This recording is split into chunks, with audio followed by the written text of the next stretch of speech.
Very good morning to all of you. आप सभी का इस चैनल में बहुत बहुत स्वागत है। आज हम आपको फेरिक्स के बारे में कुछ बताना जा रहे हैं, जो कि बहुत ही शॉर्टकट के अंदर और बहुत ही इंफॉर्मेटिव वे के अंदर, so that you may come to know about the pharynx की फेरिक्स क्या है। देखिएगा, pharynx is the common passage for the food and the air. यानी फेरिक्स हमारी एक ऐसी रचना है, जैसे कि आपको डायग्राम में दिखाई दे रहा है, कि जहाँ से मनुष्य भोजन और नाक के द्वारा नेजल कैविटी के द्वारा वायु को निगलता है। ये कॉमन पैसेज है जहाँ से food as well as the air commonly taken. Now this pharynx, इसके ऊपरी पार्ट को हम कहते हैं दी नीजोफेरिक्स, और उसके नीचे वाला part this is called as the oropharynx, और उसके बाद third part that is called as the laryngopharynx. In this way हम फेरिक्स को ये कह सकते हैं कि ऊपरी भाग दैट इज दी नेजोफेरिक्स, ओरोफेरिक्स, और नीचे का भाग लेरिंजोफेरिक्स। अब आपको हम ये भी बताएंगे कि ओरोफेरिक्स ये कहाँ पर आगे लीड करता है, कहाँ चला जाता है, और लेरिंजोफेरिक्स ये कहाँ पर किसके साथ जाकर के मिलता है।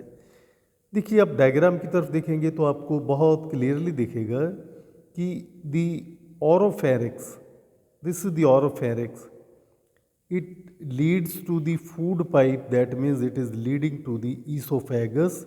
ये हमारी भोजन नलिका की जाकर के उसके साथ जुड़ता है।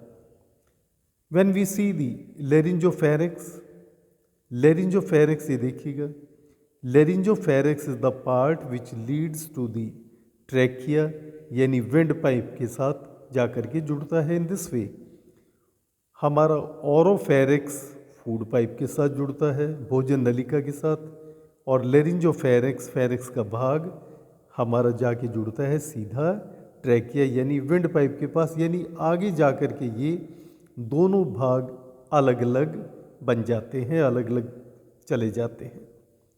और यहाँ पर आपको एक स्ट्रक्चर भी दिखाई देगी डायग्राम में, which is called as the epiglottis. Now this epiglottis, आपको सबसे पहले ये समझना है that what is the epiglottis.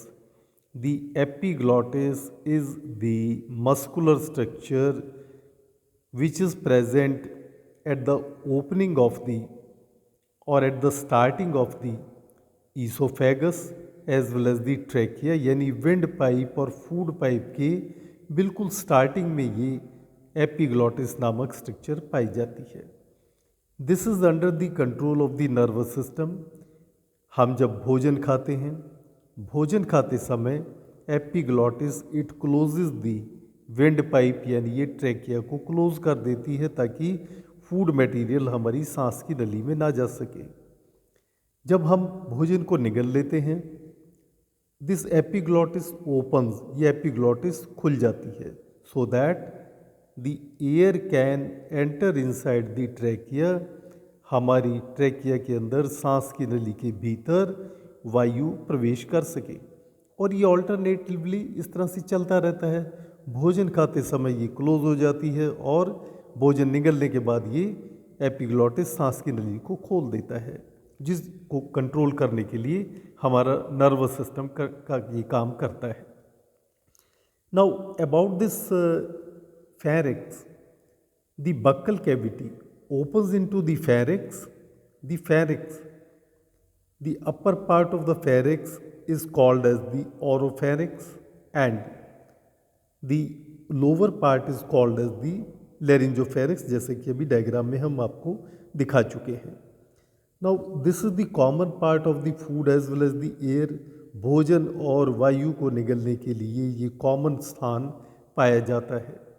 ओरोफेरिक्स, it leads to the oesophagus यानी food pipe, and laryngopharynx leads to the larynx, यानी कि सांस की नली में ये आगे जुड़ जाती है। At the starting of this oesophagus and the trachea there is present the epiglottis, एक मस्कुलर स्ट्रक्चर जो कि नर्वस सिस्टम के कंट्रोल में है। About the length of the pharynx is about 12 centimetres. Pharynx की लंबाई लगभग 12 सेंटीमीटर पाई जाती है। What is the structure? Pharynx is composed of 5 layers. हमारी फेरिक्स की 5 लेयर्स पाई जाती हैं फ्रॉम इनसाइड आउटसाइड।